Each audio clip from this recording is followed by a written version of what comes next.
Good morning.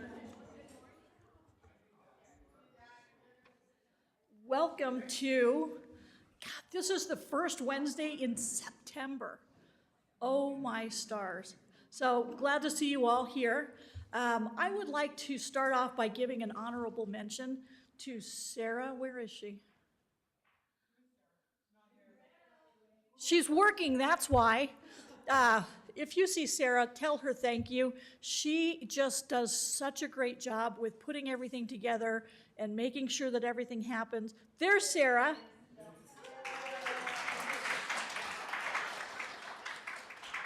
I got to tell you, I don't think this committee would operate the way it does without Sarah, so thank you. It's my pleasure to introduce Tasha Collin.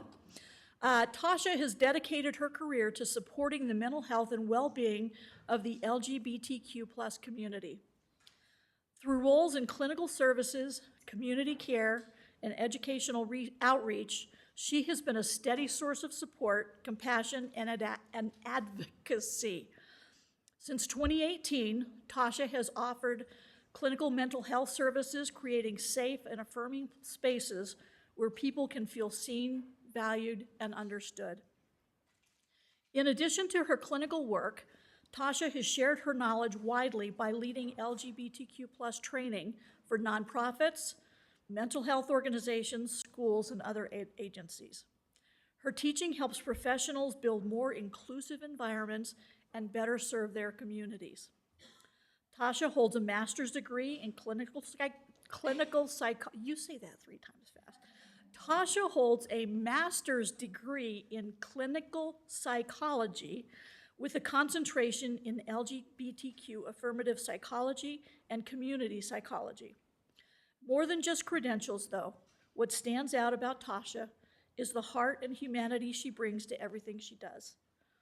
Her work is guided not only by expertise, but by a deep commitment to ensuring that every individual has a place where they belong. Please join me in welcoming Tasha Collin.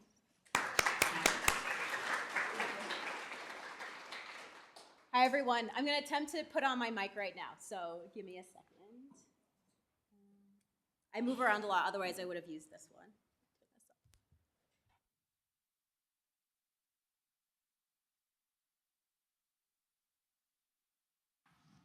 Okay, can you hear me? Yes. Okay, does the mic work? Yes. Is it good? Okay, amazing. All right, perfect. Okay, thank you so much for that introduction. I'm very glad to be here today. Again, my name is Tasha Collin. I go by they, them, or she, her pronouns. And so I'll actually get started by just doing intros. So my background, thank you so much for that lovely bio. That was more than I could have hoped for in a bio. But yes, so I've been doing these trainings for about 12 years now for a number of different agencies. I started working at the Los Angeles LGBT Center, which is where I started my advocacy work. And since then, since working there for many years, I started doing these trainings, and I just developed a passion for it. And so now I'm here training, folks and educating. And as I'm sure you all know, the LGBTQ landscape is constantly shifting and changing depending on, the younger generation, depending on social media, depending on the administration. So there's a lot that is constantly changing that I also have to keep up with. And so these trainings have definitely, shifted and changed over the years. But hopefully everyone here can take something from it today. I know that everyone comes from different backgrounds, different knowledge levels, even different things that may impact your feelings about LGBTQ people. I know that obviously there is a range in this country of people who are extremely accepting, who are obviously LGBTQ themselves, and people who despise LGBTQ people and who don't want to give them housing, who don't want them to get married, who don't want them to have any rights whatsoever. So I understand that there is a range of people who are feeling that way. And so I just want to say I'm not here to change anyone's minds, but I am here to give you the tools to work better with LGBTQ people, which means more money for you because that means more business. So hopefully that will make a big difference in this presentation to just, take away what you can from it. And then you can also use it in your own communities as well. So it's not just, going to help you with business and with, building rapport with queer clients, but also in your own communities with, the folks that you know who are LGBTQ. So all that to say, I also want to mention that I will be interchangeably using LGBTQ and queer because LGBTQ can be a mouthful. I'm even tripping up on the letters myself. Queer, I know, has been a derogatory term in the past, so if anyone has an issue with that, please let me know. I'm happy to switch my language, but I will be using queer and LGBTQ interchangeably. I usually use queer for my own vocabulary, but LGBTQ is mentioned throughout this presentation. I also wanted to mention that I am actually an LGBTQ homeowner. So I feel like speaks to my, my experience as well. So I'm excited to be here today. Also, I do encourage questions throughout the presentation. There will be a Q&A at the end as well. And there will also be audience participation, so I have some questions scattered throughout for y'all to answer as well, if you're feeling brave. Okay, so our agenda today. So there's always so much I try to fit into a training. I know this is about an hour and a half, so I will do my best to fit everything I can and leave room for folks who have questions. I also talk a little fast sometimes, so hopefully that's not an issue for folks. I just have so much that I want to talk about during this training. So our agenda for today, we're going to talk about the importance of the topic, some inclusive language, statistics. We're going to go into unpacking assumptions as well as LGBTQ discrimination, and then misgendering and pronouns, as well as tools and best practices, and then some scenarios. So again, we have a lot to cover today, but I'm very excited for it. So some opening questions. I want to kind of start off with some audience participation. But this is just a raise hand question. You don't have to answer it verbally. So I just want to kind of see a show of hands. Who here has worked with an LGBTQ client before? Okay, so it's maybe about half, a little over half. Okay, amazing. Okay, who here feels comfortable asking a client their pronouns? Okay, so a little less than the first one. Okay, all right, that's good. Okay, cool. Have you ever seen or experienced discrimination against LGBTQ clients in housing before? Okay, so yes, a few of you for sure. Okay. So last question, which area, and this is a verbal, and if folks want to answer this themselves, and yeah, verbally, which areas feel most challenging when working with LGBTQ clients? So some examples are legal rights, fair housing protections, inclusive language, marketing inclusivity, things like that. So if anyone or if any of them aren't on the list, feel free to kind of, raise your hand and say, maybe speak an answer about what maybe you feel most challenging if you're feeling up for answering that question. So any takers? Yes. I think inclusive language. I think the legal document period is very black and white. Right. It doesn't account for differences, and so I think that's kind of hard from our real estate contracts to title to lenders, and just people not having the experience or not having the training like what you're providing now. Yeah, no, absolutely. So yeah, inclusive language can span a lot of things. It can be everything from, just, introducing someone to figuring out, paperwork and things like that. And then obviously working with other folks and other contractors and how to figure out language with them. So yeah, that's definitely great. Great one. Yeah, go ahead. I think I've had a lot of trouble. I work with a lot of trans folks, and working with like all the different people that we work with, and having to explain how important it is to maintain the pronouns, maintain their preferred name over their legal name, and talking about aliases, at the end is always an awkward place, and like trying to preserve the dignity in their path. Because that's usually the reason they have trouble getting into wanting to buy a house anyways, Right. because of that space that they don't feel comfortable in. So having to protect that space is a lot. Yeah. No, absolutely. No, you're so right. And actually, I'm going to mention that later on in the presentation, go deeper with that, kind of how to navigate that specifically. So thank you for mentioning that. Yeah, awesome. Yes, in the back. Could you repeat the statements, the questions that people are asking? Because I can't hear. Oh, sure, yeah, absolutely. So the first one was just about inclusive language and how to, just navigating paperwork with, introductions and just inclusive language across the board and dealing with lenders and different contractors. So that was the first question, the first question or the first challenge, I guess. And then the second one was around working with trans folks and respecting pronouns when working with other folks in the field as well. So does that sound good? Okay, cool, awesome. Anyone else want to mention any challenges? Yes, in the back. I'm coming.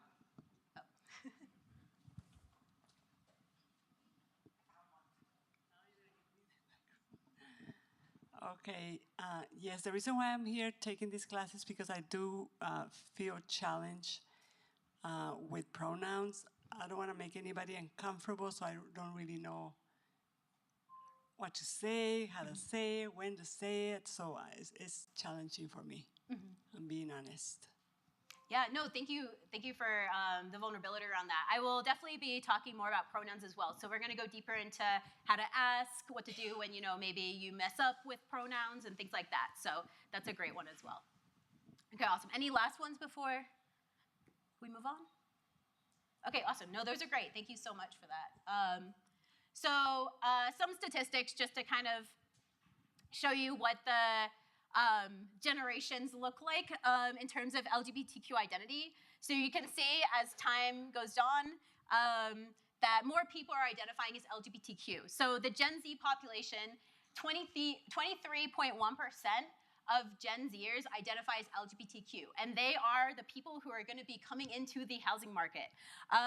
Again, I know the economy doesn't look like it did before, and it is getting harder to buy houses. But we do know that this is just going to keep going up. There are going to be more people who are identifying as LGBTQ. That doesn't mean that people are just randomly now becoming queer in some way. It means we've always been here. It's just now we feel safer to come out and to express our identity in different ways. There is also more language now than there used to be. So when you think of, baby boomers or even Gen X, like there was only gay and lesbian. Maybe some, mention of bisexual, some mention of trans, but there wasn't a lot of labels or a lot of ways people can identify, nor was it safe to identify as that. People are taking a huge risk in doing that. So obviously, as you can see, you are going to have more LGBTQ clients the more you are in this field just by way of people identifying as that. So why is this topic important? Any takers? Anyone want to just shout out some reasons why this topic is important? Yes, perfect, yeah. Prevent discrimination, that's a great one. Any others? Yeah, absolutely. Yeah, no, definitely. Anyone else? Okay, so a few reasons I came up with. I'm sure there are more. So a big part of selling a house is building rapport with the client. So in order to build rapport, you kind of have to, know who they are and be interested in them. And so obviously a lot of people, a big part of their, identity is being LGBTQ. So building rapport, if you are able to, feel comfortable enough with someone to ask them questions about, different parts of their identity. And so a big part of what is a little uncomfortable for queer people, in my experience, is when people just avoid talking about the subject whatsoever. And they'll ask me about anything else. They'll try to build rapport with me in any other way except, asking about my partner, asking about other things like that. So that is a big, obviously not a great thing. It's better than saying something completely offensive. But avoiding the topic completely is not the greatest way to go. And there's a better way of doing that, and that is to get more comfortable with language. And through these trainings, that is how you get comfortable with language, is this exposure. You don't have to be perfect right away. I still mess up sometimes. I've been doing this for 12 years and been in the community longer than that. So it's okay. It's not about making the mistake. It's how you recover from the mistake you made. And we'll go more into that later as well. So number 2, the more LGBTQ inclusive you can be, the more clients you will get, and the more money you can make. So that is definitely a big one for a lot of folks. We live in capitalism. So Number 3, the LGBTQ community can be small, so word of mouth can get around really fast. So, that can either benefit you greatly or that can be a really bad thing for you as a realtor. So just know that a queer community is small. I have my own queer community, and, we share resources, we share a lot of things. So, people who are buying houses, that is a huge, huge, huge life decision. For a lot of reasons. And so you want someone who you're going to feel comfortable with, who is going to be recommended by someone who's had a good experience with you, who is queer. Also, learning about LGBTQ language and tools can also help you in your daily life, not just your career. So I know I mentioned that before, but that is a big point of just something that can help you in general. It's not just for your work, but it can help you in all aspects. And then 5, to avoid any legal consequences or discrimination lawsuits. So this is also a good, a great thing to learn about in order to prevent any, consequences, legal lawsuits, anything like that. Because discrimination isn't just something that is blatant, sometimes and intentional. It can also be unintentional. So that's the thing that, people don't think about, is that discrimination isn't just something where someone's outwardly discriminating against you. It can be something where you didn't mean to, and you ended up discriminating against someone just because you weren't aware. And it happens, but, doing these types of education or learning about these, topics and how to avoid doing that is just going to be better for you in the long run as well. So some language. So this is something I'm just going to kind of brush over a little bit. Again, this could be its own training in of itself, but I know that this is going to be something that I can provide resources for, and you can learn more about the definitions. I won't go too much into really explaining them today, because I really want to get to more of the meat of the work you do and how those two things intersect. But these are just kind of some things that you're going to interact with, again, getting more comfortable with language. So gender identity, this is something that, is a social construct in our society. We, have a very binary kind of understanding of gender identity, where we say man and woman, and we say, opposite gender, or, the other gender. In fact, that there are many genders. Gender identity is a social construct. This has been known for thousands of years in other cultures that have more than 2 genders. So this is not a new concept that we've come up with in our society. This is something that's existed for many, many, many years. And so in many cultures around the world for, like I said, thousands of years. So, but in our society, gender identity, we do think man and woman, but there are many genders. And one of them, the most common one, that I'm sure a lot of you have heard of, is non-binary. And there's a lot of different terms for that, but non-binary is the one that you hear most often, and that it's someone who, doesn't identify with either man or woman. They're somewhere in the middle. Again, there's multiple other genders out there, but I can give you resources to learn more about those. And a lot of non-binary people go by they, them pronouns. A lot of people also go by 2 different types of pronouns, me being one of them. I go by she, her, or they, them. And I can talk more about pronouns later in our presentation and explain that a little more as well. Sexual orientation, it's who you're emotionally, romantically, or sexually attracted to. Some people don't experience sexual attraction or romantic attraction. So this is also can be a spectrum of things as well in terms of sexual orientation, how someone understands that for themselves. Yes? I'm just wondering, for sexual orientation, is it rude to say to a trans person, what is your sexual orientation? It feels totally rude, and Yeah, that's a great question, because it's what is the, point, or what is, I guess, the want from the question? In real estate, it wouldn't be any of my business. Uh-huh. I have a trans niece. Mm-hmm. It's so easy to mess it up. Yeah, I get it. So my sister, we've talked about it, but I'm like, I'm not asking. So I've always wondered, is it rude to ask? Sure, yeah. Is it rude to ask someone's sexual orientation is the question. And so I guess my answer would be, it depends what your relationship is with the person, and what your intention is. Because if your intention is to just curiosity and it doesn't relate to your, or it's not relevant to your work, then it's probably a little rude. I would probably find it rude. But if you have a good rapport, like if it's, a family member, I think that's totally fine. I mean, again, intention and depending on what your relationship is with that person, I think that feels fine. But it's so case by case sometimes. Yeah, is that, okay. But thank you, that's a good question. But yeah, there's many different sexual orientations as well. Gender expression, how you present yourself, that can be your mannerisms. This is gonna be something that might come into your career more because you are meeting a client and you might judge them based on their gender presentation. And then you might assume things about them.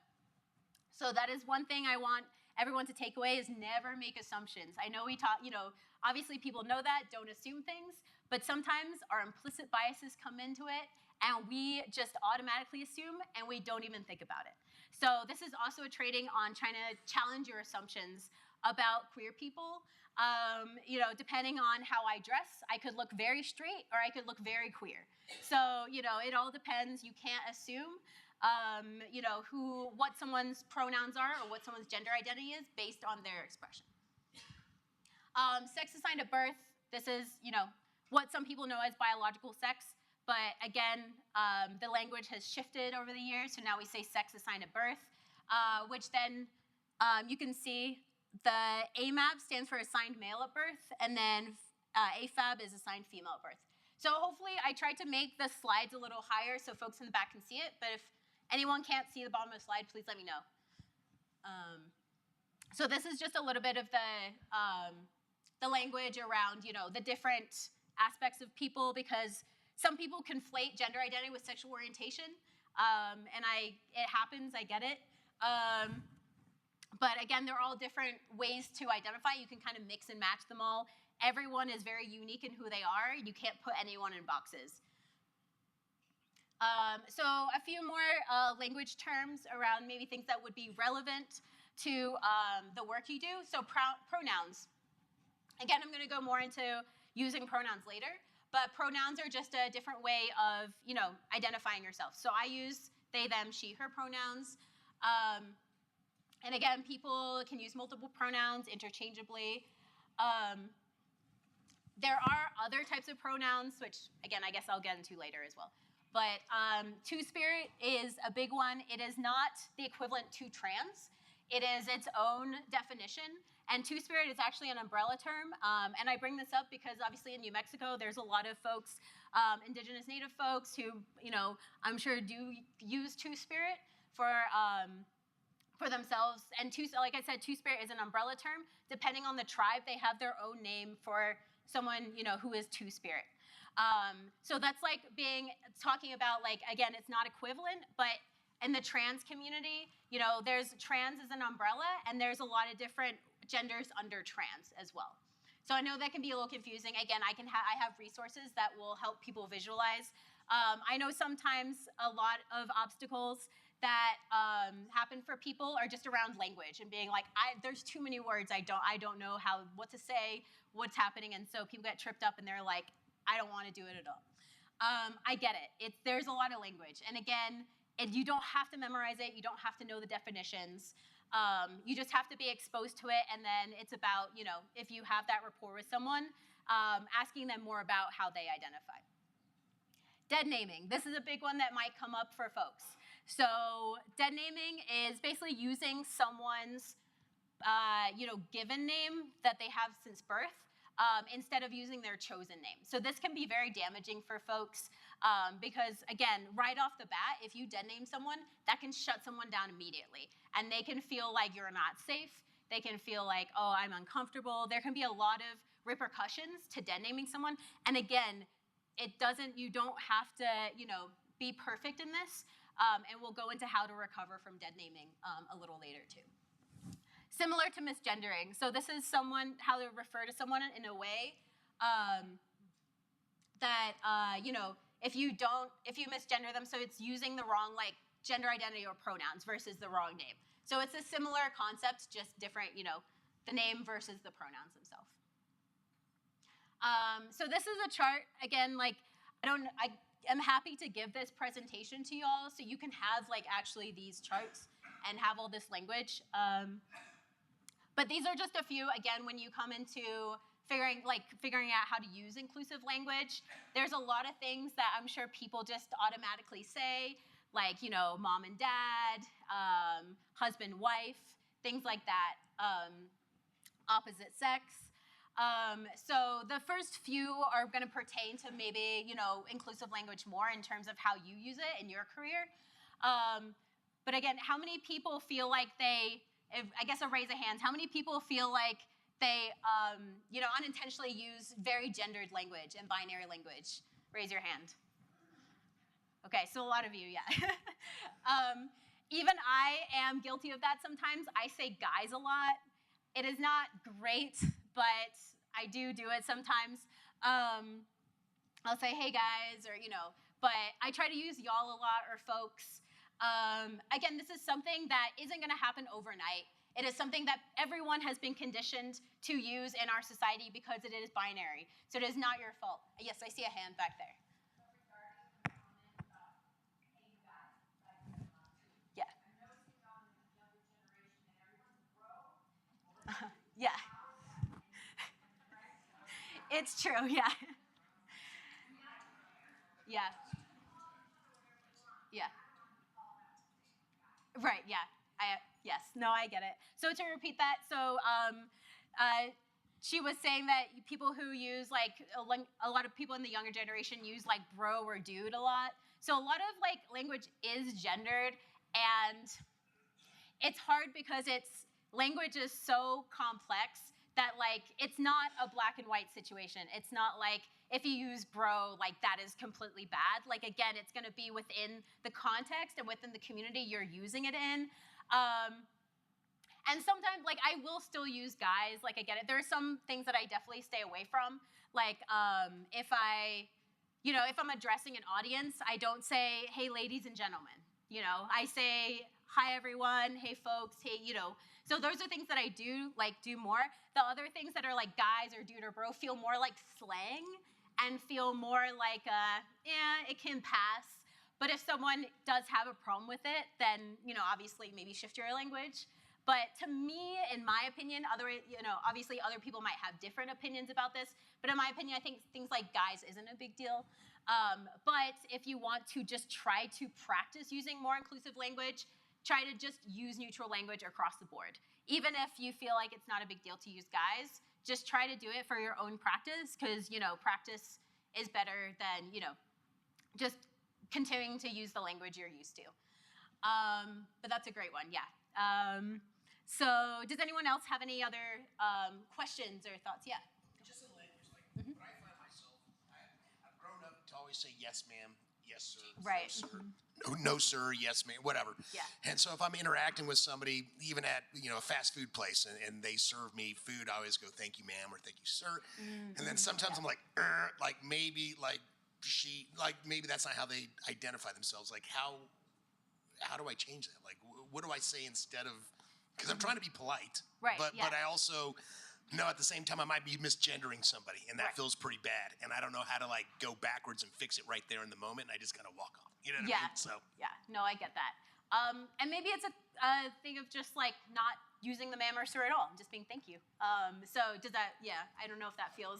52 years of I will try to get at exactly. it. Yes, exactly. We're fighting against our like instincts and what we've been doing for so long. I totally get that. Because that's the last thing I want to do is misgender. Yeah. You know what I mean? Like I don't want to do that. So yeah. And that's all that really matters, right? Is your intention and like trying to do better when you can. And sometimes we're gonna mess up, and that's okay. You know what I mean? I think it's again so hard in these trainings to talk about each case that it comes up in, because everything is so case by case. But in that situation, you know, you're seeing someone, you're never gonna probably see them again unless you frequent that restaurant a lot. But, you know, I feel like something like that, it's like, okay, you know, it is what it is. But if that's you're something that I could just ask right up. Pronouns? Can I just ask pronouns? Yeah. Oh, absolutely. Pronouns? Yeah. Yeah. Okay, and then I can, you know what I mean? Yeah, absolutely. Okay. That's a great, yeah, definitely. And that's something I'll talk about later too, about how to ask pronouns. But yeah, that's a great, if you feel comfortable doing it, asking pronouns is great. You can even ask pronouns by not asking pronouns and saying your own pronouns. And so being like, you know, I'm this person, I use these pronouns. hey, what are your pronouns kind of thing, instead of kind of singling out someone and asking them their pronouns. But that's a great one for sure, yeah. And any other thoughts or questions about the inclusive language? Okay. So unpacking assumptions and biases, yes. Yeah. Sure. Oh, I hate this microphone. I don't want to say it anymore. So in real estate, something that we often have to talk about is like, how many bedrooms do you need? And just reading like the kids thing, you know, mom and dad and kids and whatever.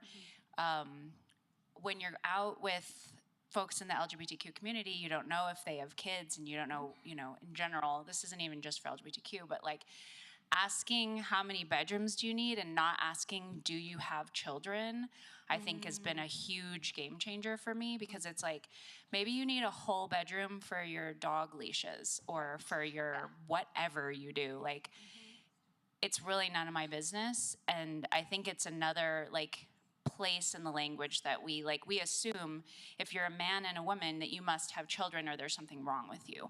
Or we assume if you're a woman and a woman you can't have kids, or maybe you do, and it's like, well, really, like, if they're not sharing that with you, then it's not your business anyway.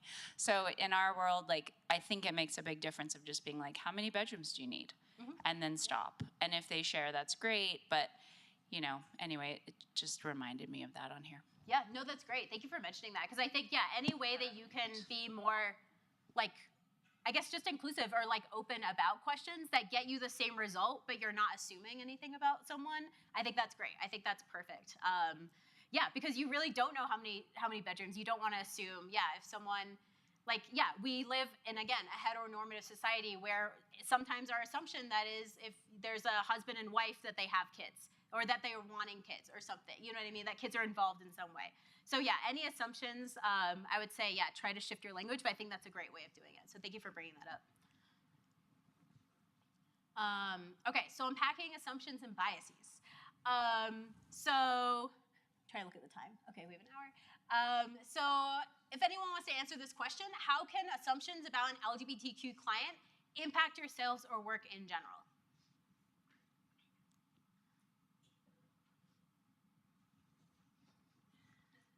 Anyone want to answer? Yeah, go ahead. I think just making assumptions in general. I mean, it's kind of awkward what we do. I mean, we take people out and we show them houses, and we're, to Charlotte's point, assuming we understand how they're going to use the space. I think we shouldn't make assumptions at all, regardless of what communities we're dealing with. I think asking those questions, I think a shift in the language, and also to our point, I think if someone wants to share with you, they will. And if they're not yet there and they're not feeling comfortable yet, and they may never, and that's fine. But I think just assuming that every single couple that you meet or group of people that you meet that are purchasing a home together are going to fit in a specific box. Right. We're trying to connect with people really quickly, and assuming anything, I think you could lose out on having the ability to work with those folks just by making them feel uncomfortable. Yeah, absolutely. And to your point about, like, yeah, never assuming anything, I feel like even when, you know, say you do have a gay couple that is looking for, you know, a home, that you even, like, people even, you know, put basically gender roles on queer people as well. So even though they are gay, you could be like, well, who's the man and who's the woman in this relationship? And so, again, there's also assumptions you can make in so many different ways. And it's funny because obviously, like, you know, I'm in a queer relationship. My partner is, you know, a female identified person. I look more like the feminine one, but I'm the one who builds all the furniture. You know, I'm the one who does more of the male kind of coded things. So again, there's so many ways that people try to put us in boxes, in general specifically, and we just don't. They don't exist in our relationship. So I think that's also something to be aware of in terms of not just assuming someone's straight or someone is cisgender, but also when you have a gay couple or just a queer couple in general, not assuming things about them as well as a couple and putting them into a heteronormative box. Okay, so some things that come out of assuming someone is straight or cisgender, and I'll just explain cisgender too really quickly for folks who may not have heard the word. But cisgender is basically the opposite of trans. It's someone who identifies with their gender identity matches their sex that was assigned to them at birth. So trans means your gender identity does not match the sex you're assigned at birth, but cisgender does. So those are just to explain what cisgender is. So client discomfort. So that's something again. If we're assuming, so is your wife coming to see property to a gay man, or vice versa? This can cause client discomfort. Broken trust. So a lot of people, obviously the LGBTQ community is so used to being discriminated against in every single way. Especially I work in mental health, like the number of stories I have about my queer clients who have talked about being discriminated against, again, intentionally or unintentionally. It's something that happens a lot, and so queer people are even more heightened to picking up on little things. So they're gonna look for you as like a safe person or as someone who they're more comfortable around. So an assumption can really shut someone down in that way. Again, it's not just because you make an assumption doesn't mean you've lost the client forever. Again, it's how you repair that assumption, but it can lead to broken trust sometimes. And then professional reputation. Again, like I said earlier, word of mouth is very powerful. So your reputation, if you're, if you're discriminatory in any way, that can really, get around and can really be a detriment to your career. So some discrimination statistics. And so a third of responding alliance, so this is from the LGBTQ Real Estate Alliance report from this year. A third of responding alliance members reported seeing an increase in discrimination against potential LGBTQ homeowners over the past 3 years.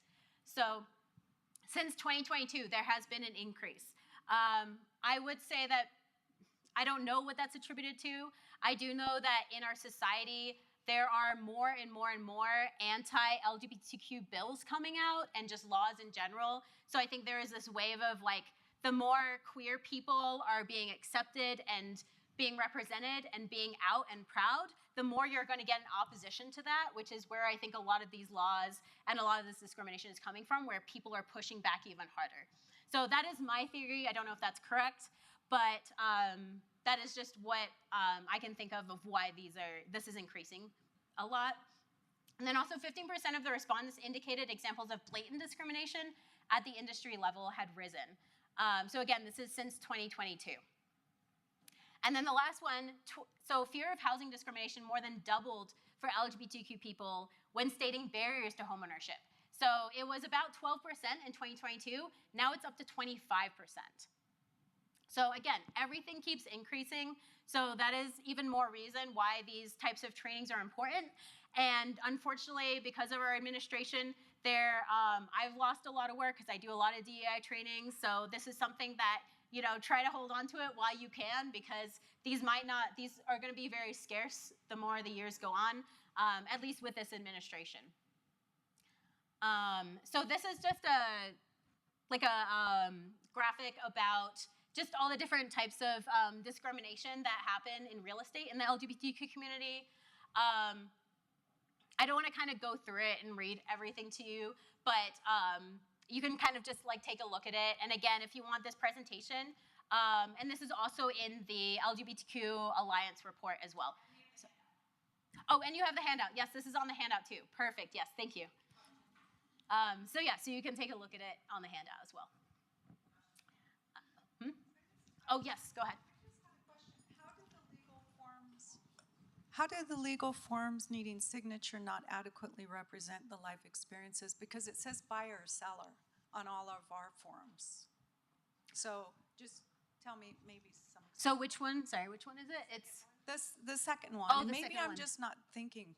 Legal forms needing signature did not adequately represent.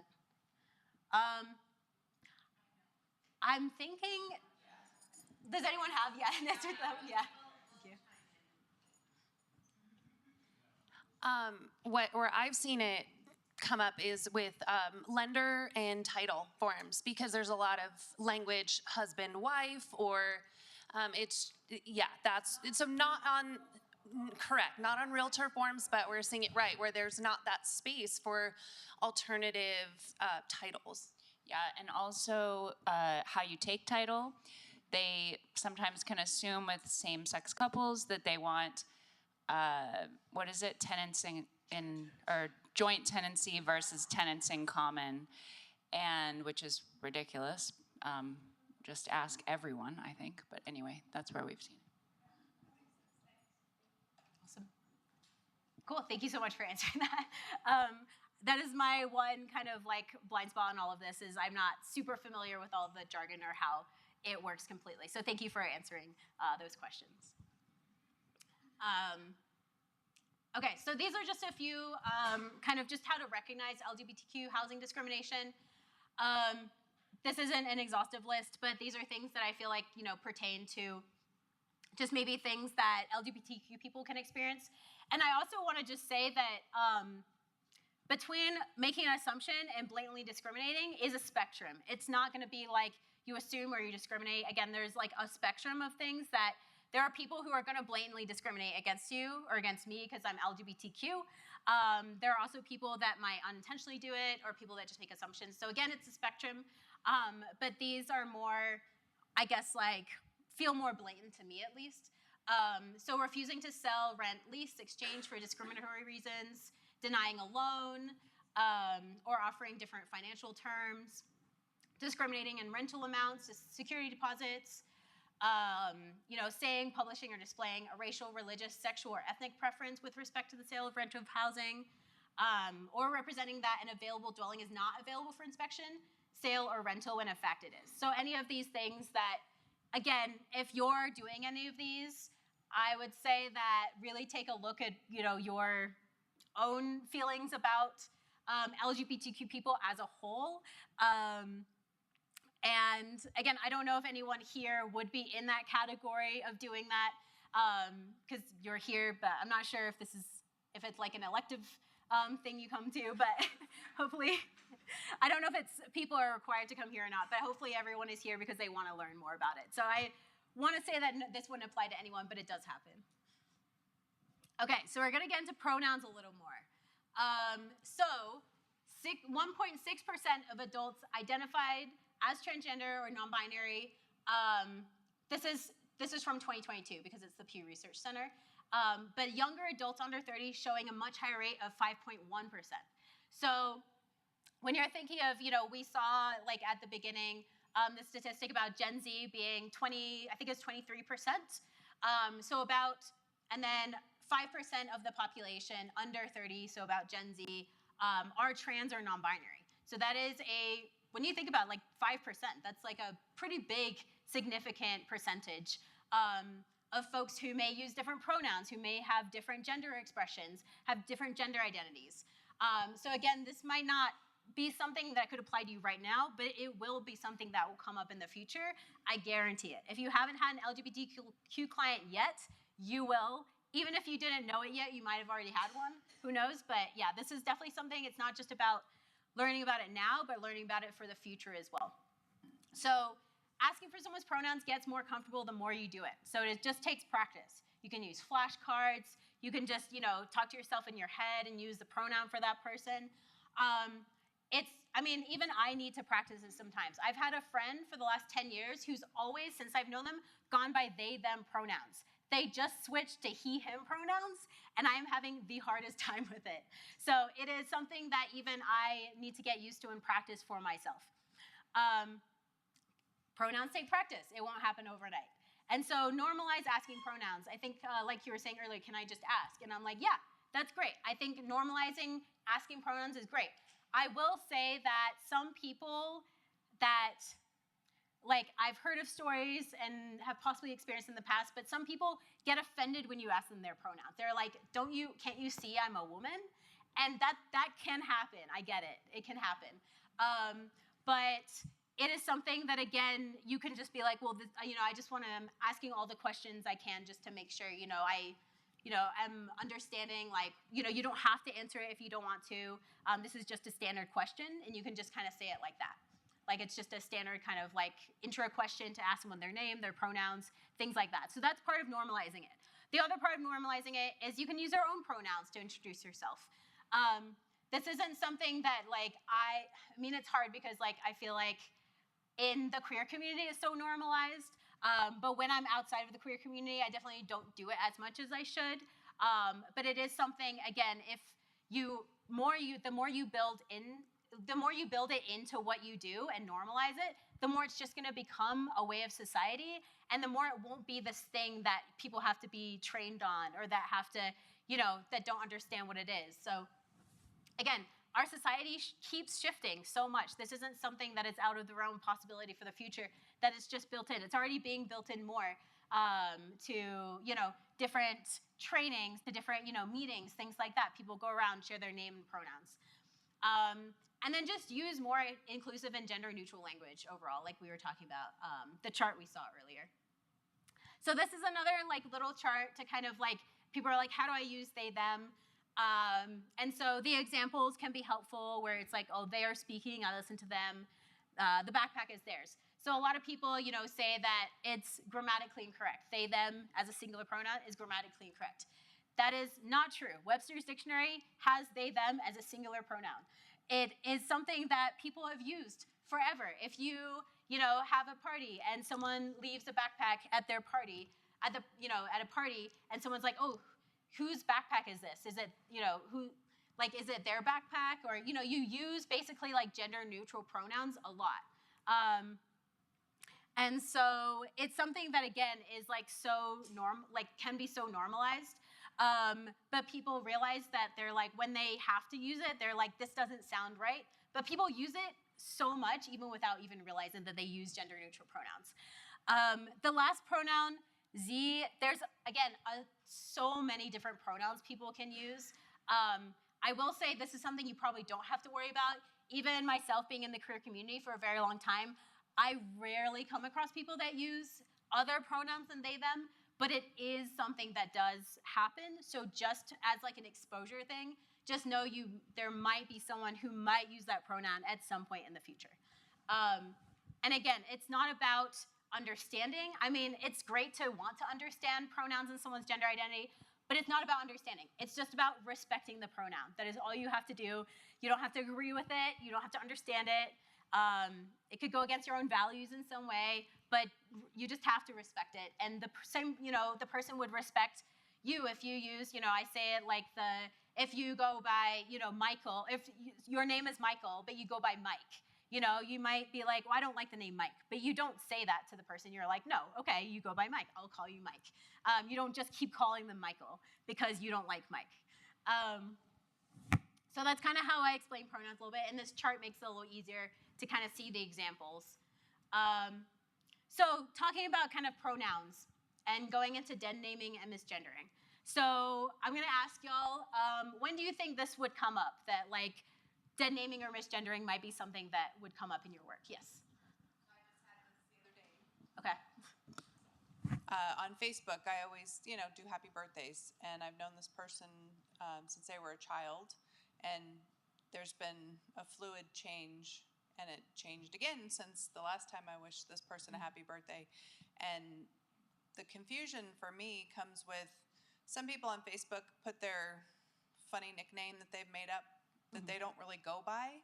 And so then if you don't see them all the time and you don't hear anybody refer to them, you don't know what their name is. And so then you risk putting their name in potentially that's a dead name that then you're like, oh gosh, I definitely don't want to offend anybody. But that was a recent experience that I had. Oh, okay.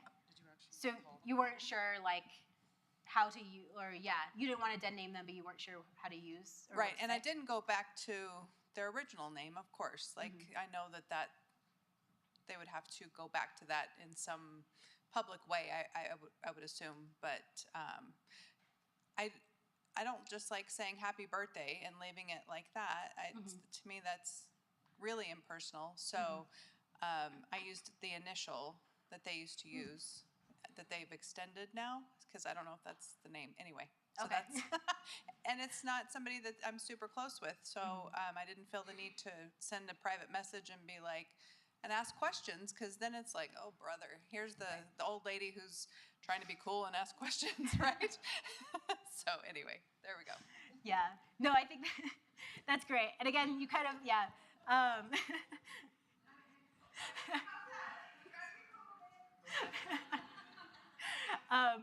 Yeah, no, I think that's a great example. I think that and again, it goes to show like case by case, like what do you do in that situation? Because you don't want to be wrong, but you really don't know what to do, even though you have the best intentions for it.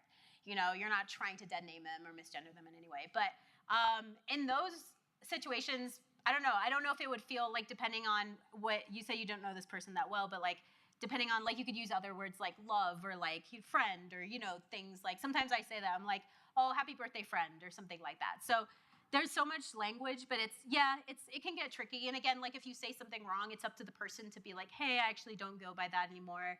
And so then it's also on the other person to like let you know. So yeah, so it can be tricky, but yeah. Right. Mm-hmm. Right. Yeah, and that's something you can even say to someone if they are non-binary or you don't know.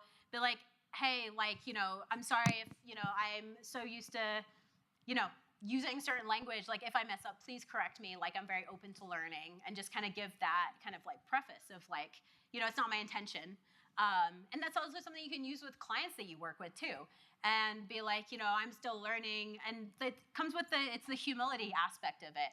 Same with repairing the misgendering or the dead naming. It's just, you can just let someone know right up front, like, hey, I'm new to learning about language. Like, if I do mess up or I use the wrong pronoun or name, please correct me, and I'm happy to do my own kind of like education and repair around that and practice that. So that's also something you can do too. Any other? Yes, in the back. Sorry, say that again. Security. If they haven't changed their social security, but what? I don't know. No, you're doing great. Okay. The dead naming could be an issue because then you're at title and they have the wrong name. Right name on paper. As a realtor, you're sitting there in a title office, and the title officer is using the name that is legally supposed to be the one used. How do we handle that as a realtor? Yeah, that's a great question. Honestly, it's something that I feel like it comes up in so many different areas. I've done a lot of trainings for schools before, and schools will ask me the same thing if a student is going by a certain name, but the school technically has to use their legal name for certain things. It's just about having a conversation with the person and being like, hey, like, this is what to expect. This is not my intention to dead name you, but this is just, what the paperwork, what is expected, but I'm happy to use your chosen name or the name you go by in all other areas, but just know, like, this is not my intention. This is just what the paperwork, how it is. So it just is something that you can't actually do anything about, but to just let the person know that you will advocate for them in every way, but there's some things that you just can't help or change in the process. And that's okay. That's why I've had conversations with students about, or even clients, mental health clients who go by different names in different situations, because sometimes there are legal needs, and that, it just is the way our society works sometimes. But having the conversation is probably the best thing you can do in a situation like that, having a one-on-one conversation with the client. So that's what I would suggest in that, yeah. Confused, I haven't had a closing in a million years. So if you're at title, I'm just a staff person is all, so if you're at title, they have to legally call you by your birth, whatever's on your ID. So then, Yeah. So why can't we just say, hey, by the way, my client goes by whatever it is, so don't call them that, and we'll just sign? Is that legit? I mean, that's okay, right? We can just have that conversation with whomever. This came up at a closing. I mean, but then she presented her legal ID, which was her former name. So, and her former gender, because she hadn't changed it, the Social Security. So, I mean, she was she to me, and I introduced her, but when they asked for, who's going to take a driver's license, it was actually her former person. I can answer that. Yeah, that makes a lot of sense, but I think that falls on us, that right at the beginning, you know, when we're doing buyer broker agreement, we ask, what's your legal name? What's your name on your driver's license? And I love that word that you used, repair, because I'm thinking correct. I mess up all the time. The other day I tried to ask pronouns. I said acronyms, but they knew what I was talking about. I'm like, oh my God, an acronym. So, and I think it's good for us to not just correct, but also just repair. You know, I didn't actually say anything because I was so embarrassed, but I think it creates, and you also used the word humility. And that is great too, but what she's saying, I think, yeah, and then Charlotte will follow up. But yes, if we just say as realtors, what's the name on your driver's license and in your banking right at the beginning, and then we can tell the title, they go by this name, but. I guess I just want to add, first of all, acronyms is adorable, and I love you. I work with a lot of trans folks, and I think, and I hope, Tasha, that you agree with me on this, but I feel like there's nothing to be ashamed about to have the conversation. Like, people that are transgender are really grateful and happy to have that conversation and to not feel uncomfortable and to know that this is what's going to be expected and I'm going to be protected and there's going to be a lot of transparency around what's going on. And I think that it's an opportunity for healing, and it's an opportunity for, what's the word? Like, just, not amends, but like affirmation, and saying like, yeah, I have a transgender son. So in our space, it's like, you don't hide it, you talk about it, and you affirm that this is a journey that people are on. It's a hard, hard journey to change your pronouns and change your name and find that acceptance, and to be affirmed in a legal space is like nothing else for people. So I just think, like, don't be ashamed of asking the questions, and even asking the legal name, like you said, like, just get it out there and people will be grateful, in my experience. Yeah. No, I think that's great. I definitely agree with that. And yeah, like, you know, what I was saying earlier about avoiding, like, you know, you don't want to avoid. So yeah, having the conversations, like, people will appreciate that. And you use the word transparency too, and I think that is great. For like during the whole process, you want to be as transparent as possible. You want to be an advocate for the person, but you want to just like let them know what the process looks like, and where, you know, if they feel uncomfortable, to let you know. Just like, you know, really shepherd them along the process as much as you can. And like I said earlier too, like, if you do feel like you could mess up, let them know and be like, hey, I'm still learning. Please let me know if I mess up in any way. I'm open to, you know, to learning and practicing more. So yeah. Have the conversation. Don't be afraid to do that. It is about the intention and about the repair if things come up, and that's okay. That your client is going to appreciate you so much for that. I know I would, so I can speak from experience. So when might this come up? So just different different ways. It might come up in the initial meet and greet. I'm not sure if some people use like Mr. and Mrs., but there is like what's it called? I don't know if it's a moniker, but like there's one for non-binary people, which is mix, so it's MX. So that is something, I don't know how much that can show up on paperwork, but that is something that is in the vocabulary now for folks who identify as non-binary. It would be MX. They can come up on documentation and paperwork, so I know we've talked about this a little bit, how it can come up in these ways.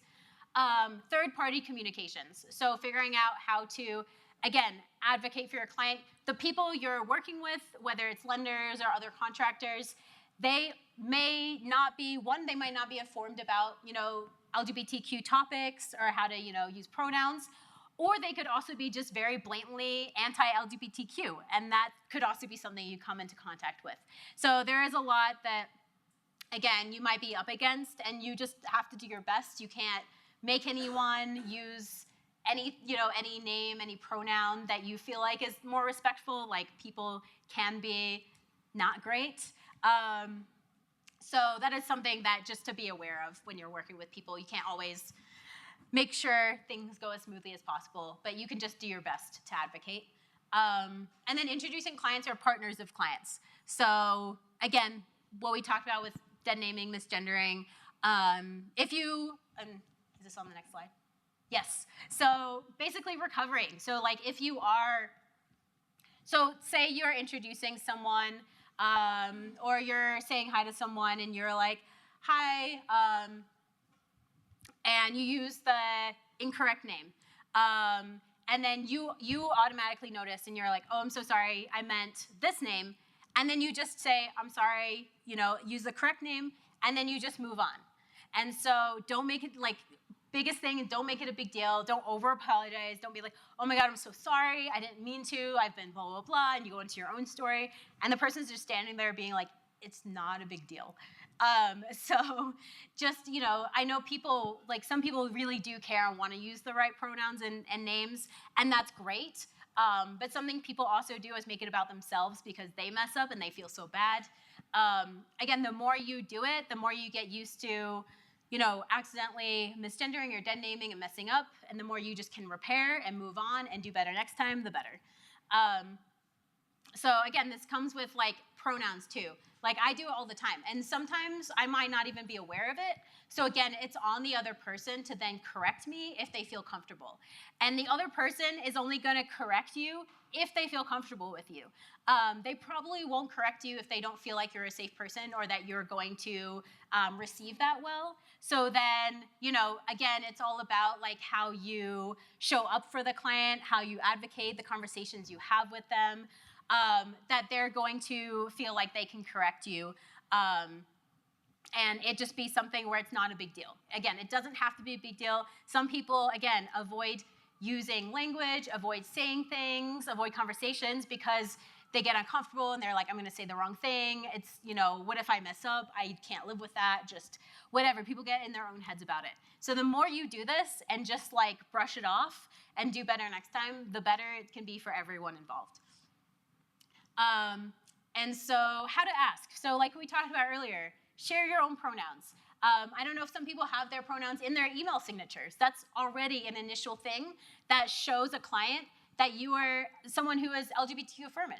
You can be, they see in your email and they say pronouns this, and they're like, great, this person knows what's up. That is awesome. Already great off the bat. Or if you want to share your own pronouns like in person when you meet someone, that's totally okay too. Again, it's something that I know a lot of people might be like, I don't know if I'm fully comfortable with that yet. And that's totally fine. But again, just another way if you feel like you are working with queer clients and this could be something that could be very affirming to them, that again shows them that you are a person who is open and safe, then great. Then by all means do it. There's nothing wrong with that. So ways to ask, you can ask, what pronouns do you want me to use? What pronouns do you go by? Same with name. What name do you use? Or what name do you want me to use and what pronouns do you go by?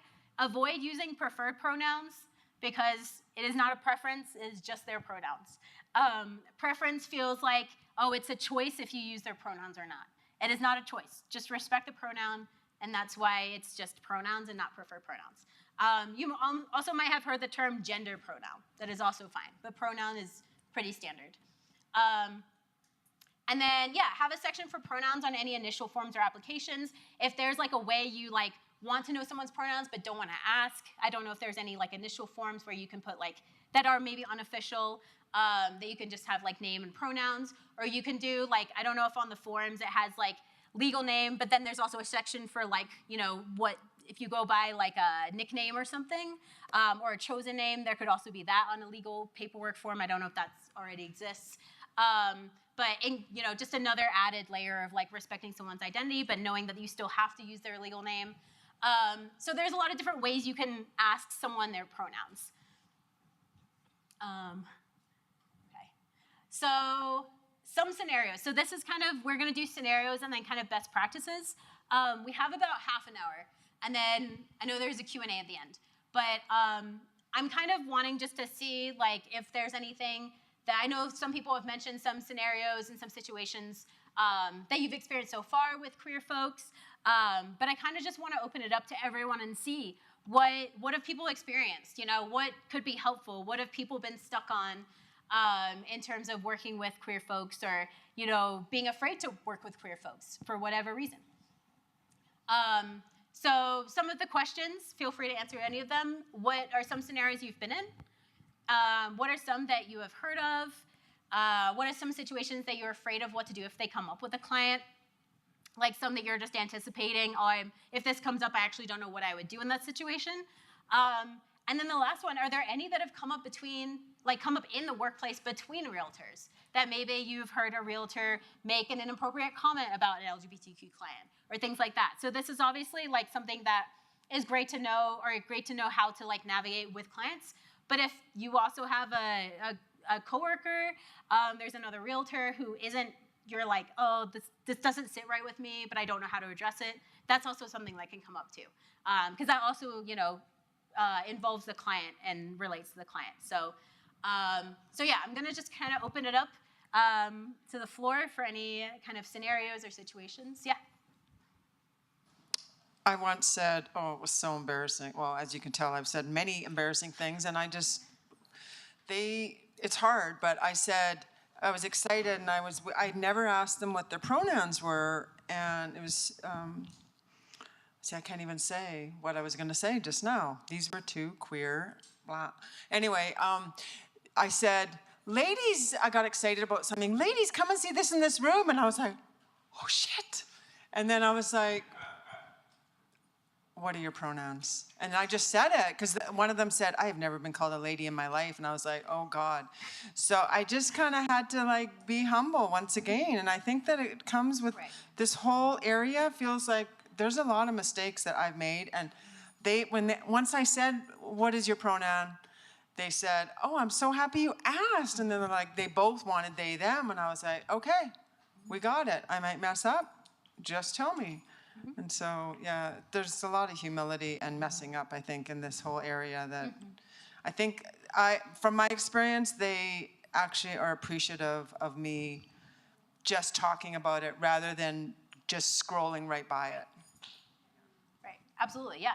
No, I think that's a great example. Like, you all of a sudden say something and you're like, wait, let me check, you know? Like you realized, and even if you realize like, oh no, just, you know, and whenever you use gendered language, be like, oh wait, you know, what are your pronouns? Or yeah, if they're a queer couple or whatever it may be. And it's about, like you said, like humbleness, humility. It's just about that. And it doesn't even just pertain to the LGBTQ community. This is to many different groups of folks that, you know, where there can be microaggressions, where there can be, you know, implicit biases and assumptions. So the LGBTQ community is the most diverse community. You will find everyone under the sun in the LGBTQ community. Every type of, you know, oppressed person, whether they're disabled, whether, you know, they're a different race, whether they're, you know, they age, everyone exists in the LGBTQ community. People of different religions. So it's just something that, you know, is something that will come up. And that, you know, the intersectionality of all of that with, you know, being LGBTQ and being of, you know, a different oppressed or minoritized person, that is going to come up with a lot of intersectionalities, not just relating to queerness, but relating to everything in that intersectionality. So, yeah. Something that could come up and has is that you are working with buyers and you're showing them a house where they can clearly see that there's a same-sex couple selling the home, and they show their hate, you know, they're haters after that. They start discriminating, like, I don't want to buy this house because of that, and having to then, being a buyer's broker, address that. Yeah.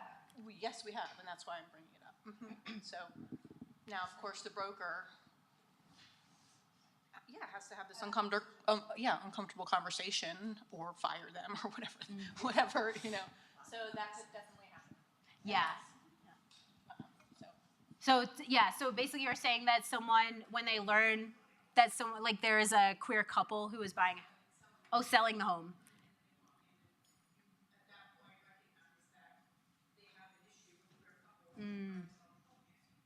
Right. And then can I ask like how you, or how the person, do you know how the person Jolyn, I'll let you. handled that situation? That's okay.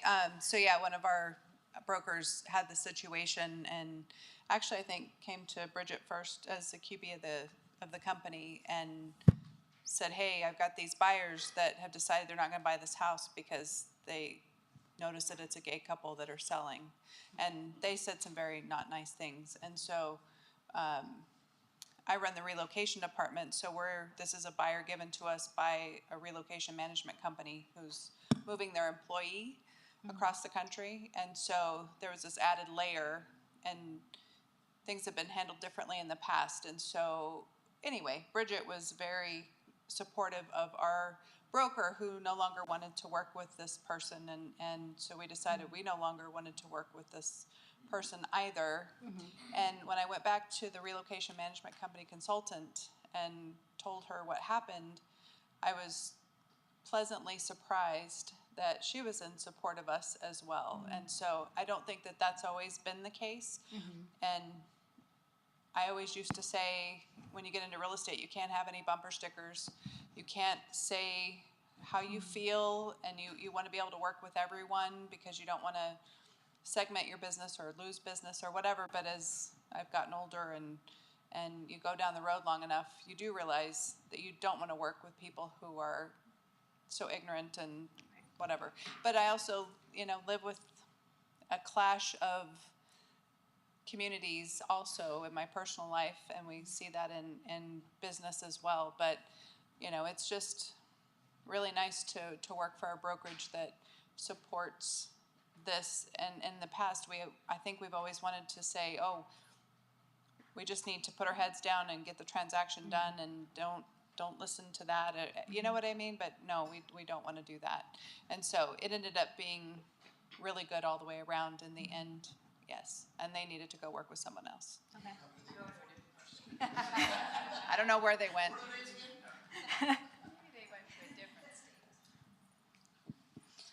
I think it's important to understand that we as realtors are being put into a position of, we have fair housing. We need, to abide by the rules.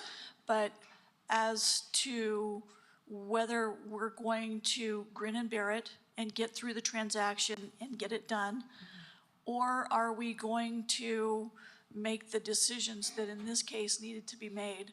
And I think as brokers, we have to give people the freedom to be able to make those decisions on their own. And so I really hate that our realtors are being put in that position. Do I put food on my table, or do I adhere to what I know is right and what needs to be done? And so it's we see more of it all the time, but it's really tough, the calls that our realtors are having to make right now.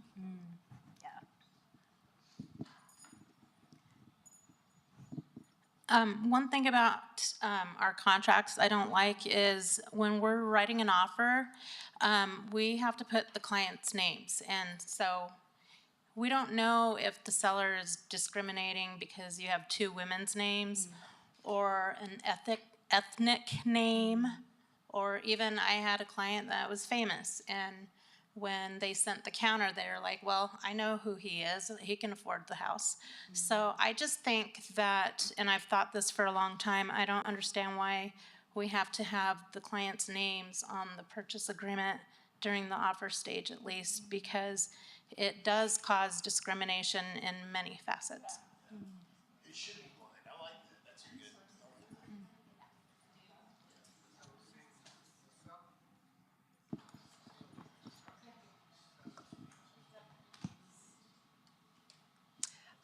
This just kind of goes, I've worked with a lot of LGBTQ people in the past, and I think it also comes down to your team. So if you have a good team of a lender, of everyone around who feels the same way and knows how to treat and respect anyone who is of the LGBTQ community.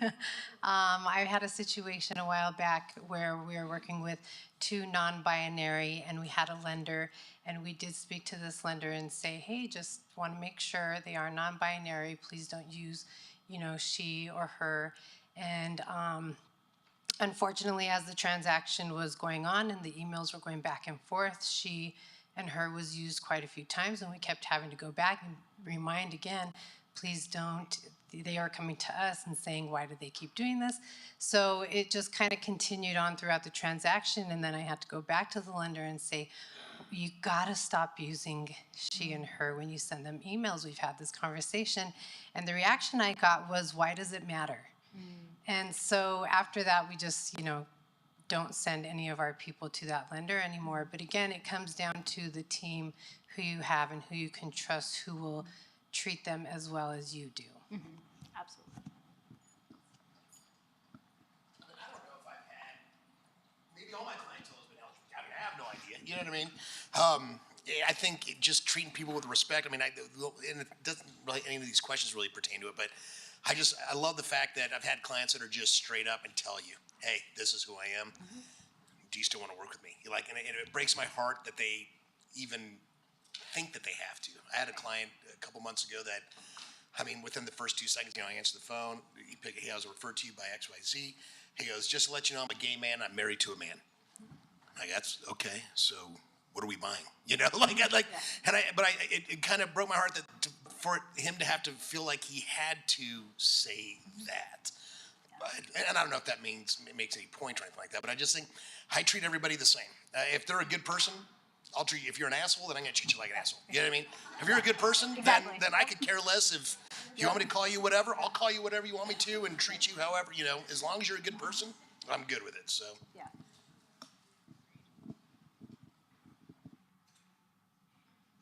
Any others?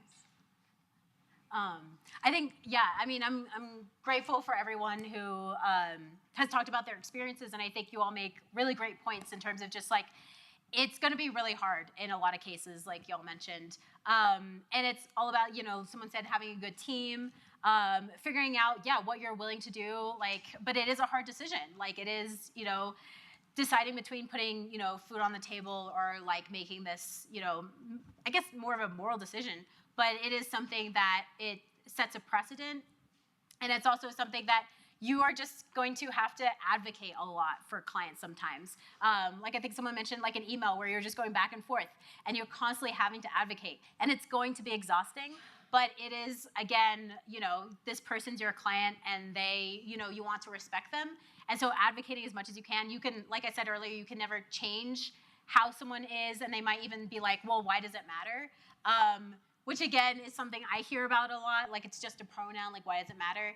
But it matters a lot. It really, really, really matters a lot to people. It is the difference between being seen and not seen.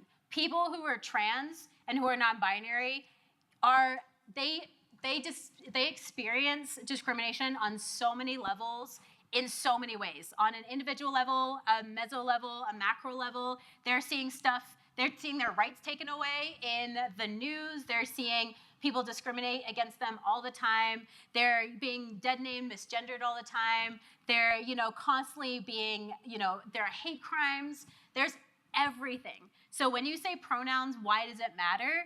It matters. It is the difference between someone feeling seen in a moment where most of their life they are not being seen, and even worse than that, they are being hated on. It is something that, it is a small thing, but it goes a long way. And so I know it can be a really hard decision, and it can be something that is exhausting to advocate for, but it will mean the world to someone, and it will make their home buying experience so much better. And so, I think all of these examples are really great, and I'm glad that these, situations worked out, on the better end of of what could have happened. And so, but it is not an easy decision, and I will definitely give that to you all. It's definitely harder, and like I said earlier, it's becoming harder because people are becoming more hateful, because it is just the opposition and what is happening in our administration right now. People are feeling like they're more entitled to saying really openly hateful things. It is just something that is happening because people in leadership are getting away with it more. So people are also thinking on an individual level they can get away with it more too. So, yeah. I just wanted to drop a little line. in my past career and my current career, what's served me well is, especially as used realtors, you have a lot of past clients that you keep in touch with and you hope for repeat business, is that when I've seen, because I worked with a lot of college students in the past, and even with me doing LDP and asking people here, the leadership development program, that are realtors, you know, do you still go by that name? Because some have used a nickname and then they change, they don't want to go by the nickname anymore, or they have made a big change in their life. Just asking that question when I've seen someone before, again, has saved me a lot of, and that maybe will prompt a pronoun conversation, but I have gotten, thank you for asking, for just about every single time. And when someone especially doesn't want to go by a nickname anymore, it's really freeing to be like, someone's hearing me, I don't want to go by, you know, Frankie again, or, you know, something that they might think of as a kid that they got traveled with them. So that served me very well. I just want to drop that tip. If you can ask if you still go by that name, like you can say their name that you previously knew, they will tell you yes or no.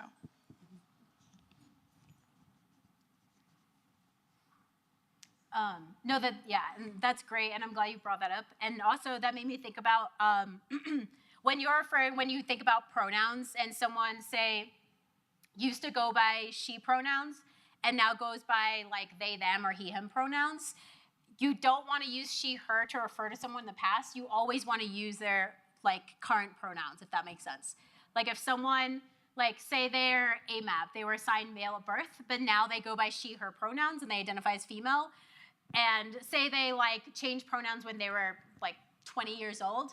Don't be like, he was a great kid, but she is now, you know, blah, blah, blah. Don't use that. Like you always use the correct pronouns across the board. So you would say, even though they were assigned male at birth, don't use male pronouns for them. Even though that's true, that is a separate thing. You can say they were assigned male at birth, but don't say he was blah, blah, blah as a kid. You would use she was blah, blah, blah as a kid. You would always use the pronouns they go by to refer to them at any age in, you know, throughout their life. So just something that I get questions about that a lot too. Of like, well, they were he before, but they've always been she. It's just society has been, you know, imposed a certain gender on them from birth, given them the blue blanket, given them the gender toys, done everything they can to make them a certain gender. So maybe they believed it for a long time, but that doesn't mean they were that gender, if that makes sense. So yeah, that's just something I want to clarify as well, if it comes up. So I know we have about 10 minutes left. I'm just gonna go through, these are just some different scenarios that could come up. And then I wanna get to best practices, but so, you know, a realtor assumes a same-sex couple, or same-gender couple too. I use them interchangeably, same-sex, same-gender. Is just friends, only shows them smaller homes. You know, a same-sex couple is denied a joint mortgage. So a lot of these things are like very, you know, blatant discrimination and violate fair housing. You know, a lender asks invasive questions about a transgender borrower's medical history. That's something that happens a lot, is people just ask questions that aren't relevant because of their curiosity. And that's, again, like, sure, curiosity is a thing. It is so inappropriate to ask someone about their genitals in any way, shape, or form that is not medical. It's so wild how many times trans people get asked about their genitals in not medical situations. So it sounds like so wild, and it is something that I have heard personal stories. People get asked this a lot. Blows my mind. But so anything to do with financial, like quoted higher interest rates. Seller refused to accept an offer once they learned the buyers are same-sex couple. Trans buyers told a home is no longer available. And then, you know, contracts and forms have more binary language. So a lot of scenarios here. I'm sure there are more. And the last thing I want to leave off on is like best practices. So this is a little bit of just kind of in conclusion about a lot of things we've talked about today. So never assume someone's gender, sexuality, pronouns, etc. Just don't assume across the board, and in, you know, for other things too. Address your own biases. So if you are, you know, used to saying certain things, using certain language, or just thinking something about someone. There are stereotypes in the LGBTQ community as well. There's a lot of just biases around like if you can't be gay if you're not flamboyant, you can't be a lesbian if you don't have short hair and wear flannels and Birkenstocks. There's a lot of stereotypes that exist, a lot of assumptions and biases. I've literally heard them all. I've worked with kids, so they're very uncensored. And this is something it's like a game we do about, like, it's a stereotype game where we just talk about different stereotypes that exist in the LGBTQ community, because the point of it is to just really challenge your assumptions and biases you make about anyone, because we have implicit biases. That is something that we just have. We can't, but what we can do is we're not responsible for our first thought, but we're responsible for us challenging that thought and what we say, what comes out of our mouth after that. So everyone makes assumptions, everyone, stereotypes. It is something that makes us human, but we can challenge them and we can do better. Put pronouns in your email signatures. Is something you can do? Yes. Question. Oh, yeah. Sure, yeah, absolutely. I can also, I'll explain that too. Use neutral language whenever possible. Again, this takes practice, but, practice it with, your partners, whoever, your immediate people in your circle. You can practice with them. Continue your own education. The LGBTQ community is constantly evolving in so many ways and shapes and forms. Normalize LGBTQ language in just daily life and conversations. Again, this is the practice. This is the getting used to it, normalizing it, getting comfortable with it. And then last but not least, be an LGBTQ ally, not just LGBTQ friendly. So what I mean by that, well, actually, let me ask, who thinks they can kind of like know what the difference is between ally and friendly? I saw your hand first. Okay, do you want to go? Does anyone else, or do you want to go? Yeah. I think an ally means that you're actually taking action. I can really yell easier than this thing. You're taking action in your daily practices, and you're being outwardly proud to help change the narrative and the culture around it. Yeah, absolutely, yeah. I think LGBTQ friendly means that you're just what it means. You're just friendly and you don't have a bias against or anything like that. Right. Being an ally is you're standing up for them. Mm-hmm. And so if you hear somebody say something, you see somebody do something, you stand up and you support it. Mm-hmm. And Absolutely. so you fight right along with them rather than just from a distance, I guess. Right. Absolutely, yeah. No, you're both correct, yeah. That's exactly what it is. It's the difference between action and just saying you're friendly. There's a lot of ways this can look, but I've heard some parents say, I'm totally fine with gay people. I accept gay people. They can get married. They can do whatever, but God forbid my kid is gay. And that is something that's like, it happens all the time. It's really hard, but that is why you can seem LGBTQ friendly and be like, I accept gay people, I blah, blah, blah. And then in actuality, it's like, you're actually not okay with gay people at all. So there's there's a spectrum between those. But being an ally is what I hope that, everyone can take away from this presentation is how to take action, how to advocate, how to actually show up for your clients and not just be like, gay people are great and leave it at that, So I just want to kind of put that out there as well to just kind of talk about the difference and maybe kind of get y'all to think about where you maybe fall in that spectrum and where you feel like maybe you can take more action. And so, yeah, that's kind of how I'm going to leave you all today. And so we have 3 minutes left. I'm sorry we didn't have enough time for the Q&A, but I feel like there was a lot of conversation today. But if anyone has any questions, I'm open. We have a few minutes left. So any remaining questions, any thoughts anyone has as we're wrapping up?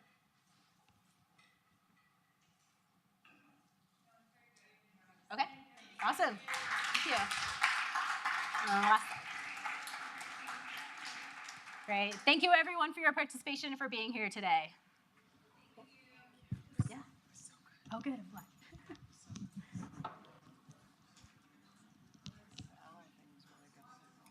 Oh, yeah.